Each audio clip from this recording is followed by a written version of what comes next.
వరంగల్ జిల్లా నర్సంపేట ఆర్టీఓ కార్యాలయం ముందు టీజీజేఏసీ తెలంగాణ ఉద్యోగ గెజిటెడ్ అధికారులు, ఉపాధ్యాయులు, కార్మిక మరియు పెన్షనర్స్ జాయింట్ యాక్షన్ కమిటీ ఆధ్వర్యంలో ఆర్టీఓ కార్యాలయం ముందు పెండింగ్లో ఉన్న 4 ప్రధాన సమస్యలను వెంటనే పరిష్కరించాలని నల్ల బ్యాడ్జీలతో నిరసన కార్యక్రమం నిర్వహించిన అనంతరం ఏఓ శ్రీనివాస్ వినతి పత్రం అందజేశారు. ఈ కార్యక్రమంలో నర్సంపేట తహసీల్దార్ డిటిఓ రేణుక, పిఆర్టీయు రాష్ట్ర నాయకులు షానా ఉమామహేశ్వర్, కడరి సురేష్ మాట్లాడుతూ తెలంగాణ రాష్ట్రంలోని 15 నుండి 25 లక్షల ఉద్యోగుల యొక్క 206 సంఘాలకు సంబంధించిన తెలంగాణ ఉద్యోగుల, గెజిటెడ్ అధికారుల, ఉపాధ్యాయుల, కార్మికుల మరియు పెన్షనర్స్ యొక్క పెండింగ్ బిల్లుల విడుదల, ఉద్యోగ పెన్షన్స్, ఆరోగ్య కార్డుల మంజూరు చేయాలని, కాంట్రాక్టుకు ఉద్యోగులను రెగ్యులర్ చేయాలని డిమాండ్ చేశారు.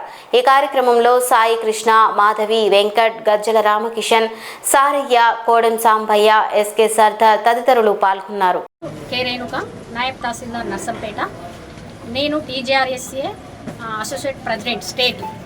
ఈరోజు Telangana employees, teachers, pensioners joint action committee మా లచ్చిరెడ్డి సార్ గారి నాయకత్వంలో ఈరోజు పిలుపునివ్వడం జరిగింది.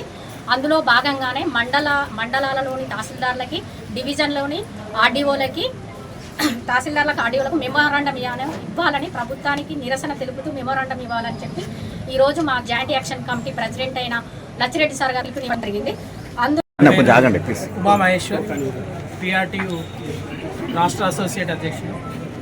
2014 ముందు మరి ఉద్యోగ సురేష్ రెడ్డి, నేను నర్సంపేట టీఎన్జిఓ ప్రెసిడెంట్ను. మారం జగదీష్ అన్న ఆధ్వర్యంలో గజ్జల రామకృష్ణ అన్న అధ్యక్షతన ఈరోజు 17 ఏప్రిల్ రోజు మా నర్సంపేట ఆర్డీఓ గారి కార్యాలయంలో లంచ్ అవర్లో దీక్షకు దిగడం జరిగింది. ముఖ్య ఉద్దేశం ఏంటంటే మాకు 5 పెండింగ్ డిఏలు పెండింగ్లోనే ఉన్నాయి. పిఆర్సీ అమలు చేస్తాం. 2023 జూన్ నుంచి పిఆర్సీ రావాలి. ఇప్పటి వరకు 2026 అయినా కానీ పిఆర్సీ ఇవ్వట్లేదు. పాత గవర్నమెంట్లో ఉన్నప్పుడు మీరు ఒక్క డిఏ తీసుకోకండి, మేము వచ్చినాక 3 డిఏలు ఇస్తామని అన్నారు. మన కాంగ్రెస్ గవర్నమెంట్ ఉద్యోగులందరూ ఏకమై కాంగ్రెస్ గవర్నమెంట్ గెలిపించుకోవడం జరిగింది. కానీ వాళ్ళు ఎప్పుడు చూసినా మాకు 5 డిఏలు పెండింగ్లోనే ఉంచుతున్నారు. మేము నమ్మి మనం గెలిపించుకున్న గవర్నమెంట్ మనకే సపోర్ట్ చేయలేకుండా ఉంది. అదేవిధంగా మా డిఏలు ఇస్తామన్న డిఏ ఇవ్వలేదు. పిఆర్సీ బాగా హెల్త్ కార్డు పాత గవర్నమెంట్లో ఉన్నప్పుడే మాకు జీవో రిలీజ్ చేయడం జరిగింది. దాన్ని ఇప్పటివరకు ఇంప్లిమెంటేషన్ చేయలేదు. మొన్న జరిగిన అసెంబ్లీ సమావేశాలలో కూడా పెడతామన్నారు. ఏదో కొంచెం ఉడతభక్తి సాయంతో 22 కోట్లు కేటాయించి మీకు అది ఇస్తామన్నారు. ఇప్పటివరకు దాని మీద పూర్తి అవగాహన లేకుండా పూర్తి ఇంప్లిమెంటేషన్ ఏం చేయలేకపోయారు. అదేవిధంగా పెన్షనర్ల పెండింగ్ బిల్స్ చాలా ఉన్నాయి. 1000 కోట్ల పెండింగ్ బిల్స్ ఉన్నాయి. తొందరగా రిలీజ్ చేయాలని కోరుచున్నాం. అదేవిధంగా మన దాచుకున్న జీపీఎస్ బిల్లులు కూడా చాలా పెండింగ్ ఉన్నాయండి. అవి కూడా ఇప్పటి వరకు ఒక్క బిల్లు రిలీజ్ చేయలేకపోతున్నారు.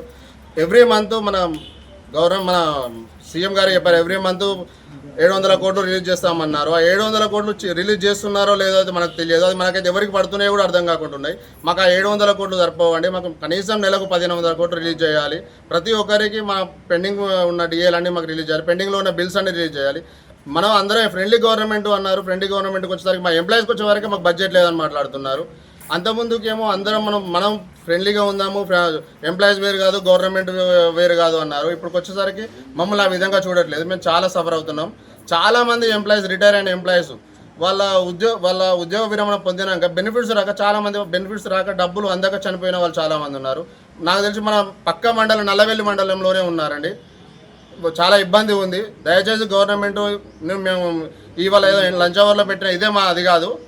ఇంకా ముందు కార్యాచరణ ప్రకటించి మా అధ్యక్ష వారి ఆధ్వర్యంలో మేమందరం ఇంకా ముందుకు వెళ్ళడం జరుగుతుందండి.